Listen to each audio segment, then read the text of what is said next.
샬롬 할렐루야. 고린도 후서 10장 3절에서 6절이요. 우리가 육신으로 행하나 육신에 따라 싸우지 아니하노니 우리의 싸우는 무기는 육신에 속한 것이 아니요 오직 어떤 견고한 진도 무너뜨리는 하나님의 능력이라. 모든 이론을 무너뜨리며 하나님 아는 것을 대적하여 높아진 것을 다 무너뜨리고 모든 생각을 사로잡아 그리스도에게 복종하게 하니 너희의 복종이 온전하게 될 때에 모든 복종하지 않는 것을 벌하려고 준비하는 중에 있노라. 아멘. 2차 영혼육 7번째, 진리에 속한 혼의 작용만 하는 방법입니다.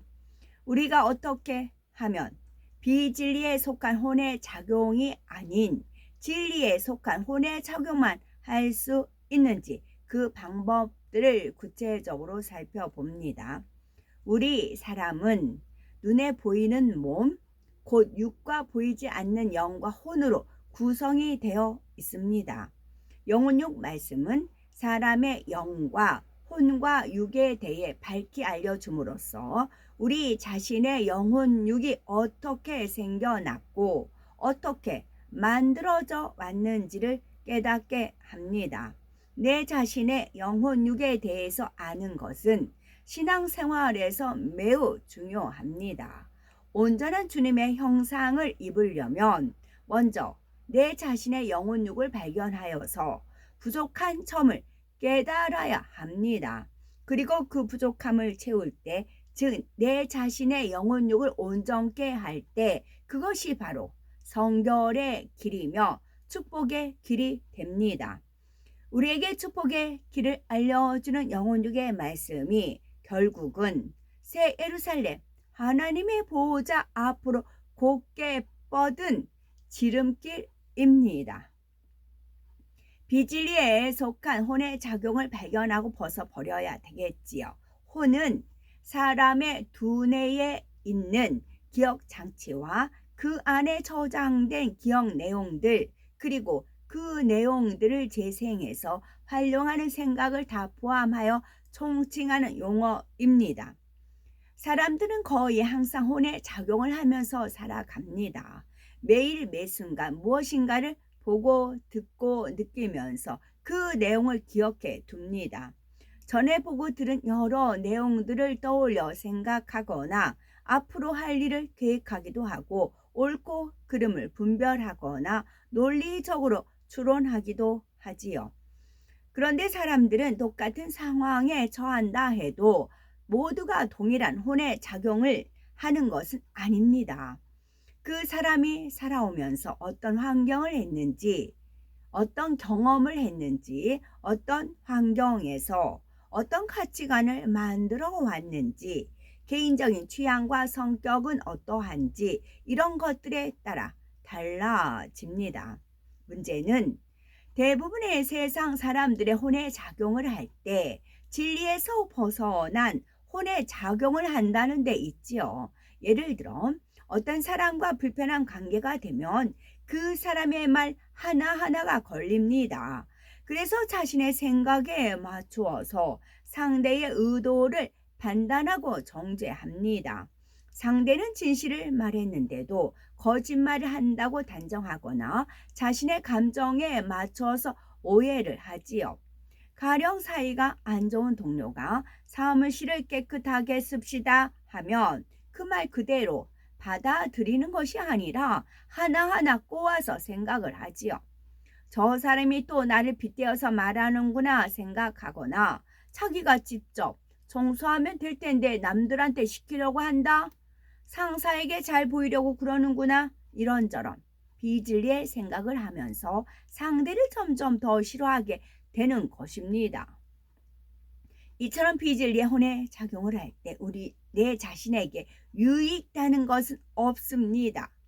육신의 생각, 곧 비진리의 생각이 들어 마음에 무거운 짐이 되어서 생명과 평안이 사라집니다. 그럴수록 마음은 점점 더 비진리로 물들어 악하게 변해가고 하나님 앞에도 담이 되어 은혜와 축복을 막을 길이 은혜 하나님 앞에도 담이 되어 은혜와 축복을 받을 길이 막히는 것입니다. 그러면 진리에 속한 혼의 작용을 하려면 어떻게 해야 될까요? 첫째로 모든 것을 진리의 기준으로 분별해야 합니다. 둘째는 느낄 때도 진리에 합당하게 느껴야 합니다.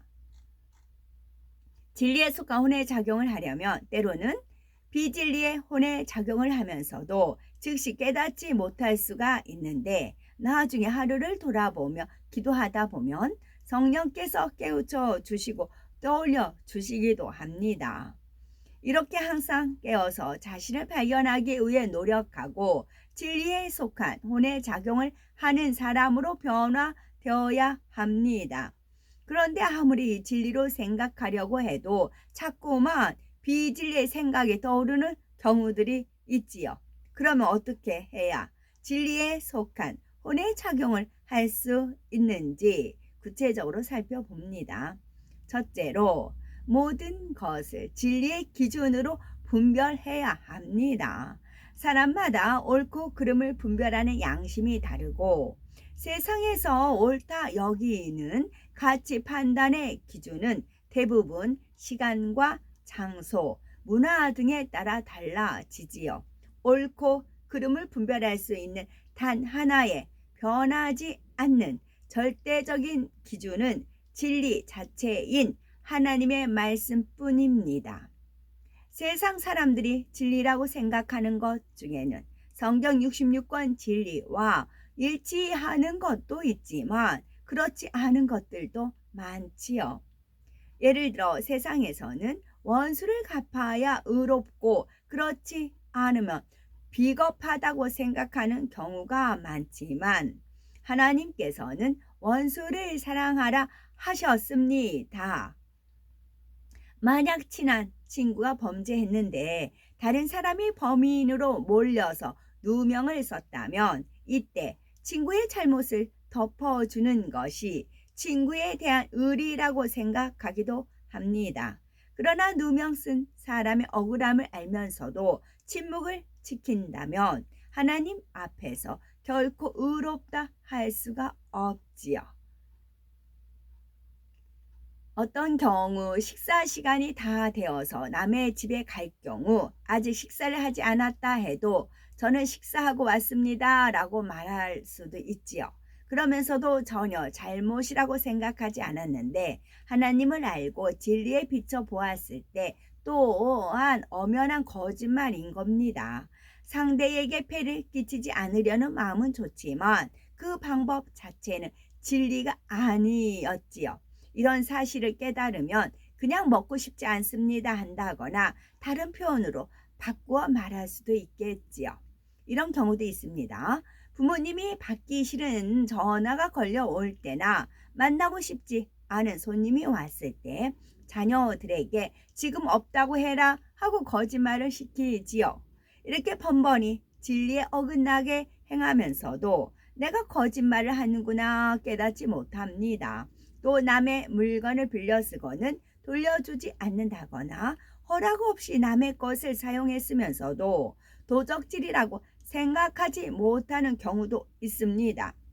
이렇게 하나님의 말씀에 비춰 볼 때는 사람들의 일상 속에 너무나 많은 것들이 진리에서 벗어났음을 알 수가 있지요.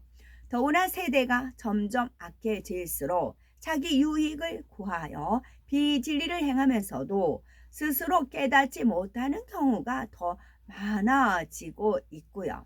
그러면서도 남을 판단 정죄할 때는 자기 자신의 기준을 적용합니다. 예를 들어 정치하는 사람들이 경쟁자들의 비방하는 내용을 보면 자신이 옳고 남은 틀렸다는 것이 대부분이지요. 그러면 지켜보는 국민들 편에서는 편이 갈려서 이들이 옳다 저들은 그르다 판단하고 서로 다툽니다. 그렇다면 이러한 판단이 과연 진리에서 나오는 것일까요? 정말 나라를 사랑하고 국민을 위하는 선한 마음으로 행동하는 것인지 아니면 자기 유익을 구하는 것인지 사람은 모른다 해도 하나님께서는 다 아십니다. 그리고 사람이 그 중심을 다 읽지는 못한다 해도 진리의 말씀에 비춰보면 각 사람의 말 한마디나 행동 하나를 통해 그 마음에 얼마나 악이 있는지를 어느 정도 알 수 있습니다.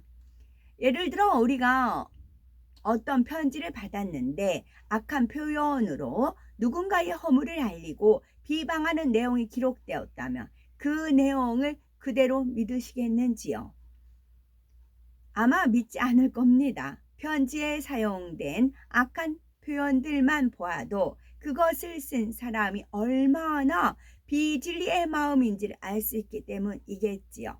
그런 악한 마음을 가진 사람이 다른 사람을 비방한 내용을 사실이라고 믿을 수는 없는 것입니다.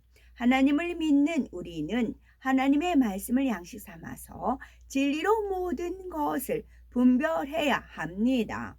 그러기 위해서는 진리를 열심히 듣고 배움으로써 우리 안에 양식 삼는 것이 중요하지요. 하나님의 말씀인 성경 66권을 열심히 읽어야 하고 세상에서 비진리로 잘못 입력된 기준들을 벗어버려야 합니다.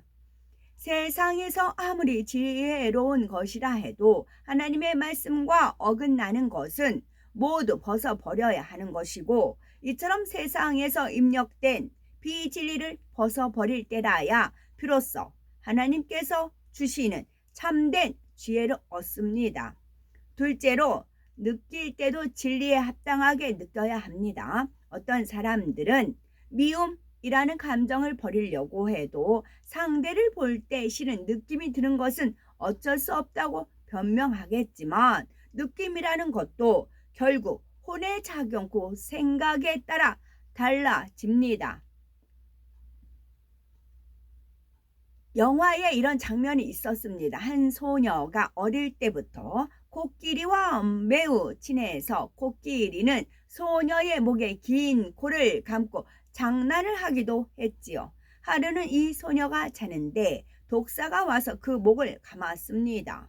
만약 그것이 독사인 줄 알았다면 소녀는 얼마나 두렵고 징그럽게 느꼈을까요? 그러나 소녀는 여전히 눈을 감은 상태에서 자기 목을 감는 것이 코끼리의 코라고 생각하니 놀라지도 않고 오히려 다정하게 느끼는 것입니다. 일상생활 속에서도 이런 일들이 너무나 많이 있습니다. 좁은 폭의 나무 다리를 건너갈 때 그 다리가 지면에서 1m쯤 되는 높이에 있으면 대부분의 사람들이 잘 밟고 지나갑니다. 그런데 똑같은 다리를 10에서 20m쯤 되는 높이에 두면 그때는 겁이 나서 지나가지 못하지요. 또 구더기나 지렁이, 지네 같은 것을 보면 징그럽고 더럽다고 질색하는 사람들도 그런 것을 잡아먹고 사는 닭은 맛있게 먹지요. 이처럼 느낌이라는 것도 다 자신이 생각하기 나름입니다. 어떤 사람을 볼 때도 어떤 일을 대할 때도 좋게 생각하고 좋은 느낌으로 받으면 됩니다. 내 성격과 교양에 맞지 않는 사람에 대해서 저 사람은 참 싫다 이렇게 생각해 버리면 안 좋은 느낌과 감정으로 남게 되지만 상대의 입장에서 생각하고 이해하면서 좋게 생각하면 좋은 느낌으로 입력이 되는 것이지요. 범사에 선으로 생각하여 선으로 느끼기 위해서는 무엇보다도 항상 선한 것을 보고 입력시켜 나가야 합니다. 물론 세상을 살아가면서 악한 것들을 전혀 접하지 않을 수는 없죠. 특히 요즘은 매스컴이나 인터넷을 통해서 잔인하고 폭력적인 거, 거짓된 거, 자기 유익을 구하고 간사하고 배신하는 것 등 악한 것을 더욱 많이 접할 수가 있지요. 진리로 자신을 지키려면 이런 것들을 보지 않고 듣지 않고 기억에 담아두지 않는 것이 더 좋습니다. 더구나 부디하게 접하게 된다 해도 매 순간 진리로 선으로 입력하면 됩니다. 예를 들어 영화에서 폭력적인 장면을 보았을 때 세상 사람들은 나도 저렇게 많은 사람을 휘어잡고 싶다, 참 멋있다 생각할 수가 있지만 진리로 분별하는 사람은 저렇게 폭력적인 것은 남을 고통스럽게 하는구나. 나는 다른 사람에게 고통을 주지 않도록 조심해야겠다. 이렇게 생각하고 느끼는 것입니다. 우리는 영혼육 말씀을 통해서 내 자신을 발견하여 비진리에 속한 혼의 작용을 온전히 벗어버리고 진리에 속한 혼의 작용만 함으로써 하나님께서 사랑하실 수밖에 없는 자녀로 나와야 되겠습니다. 아멘.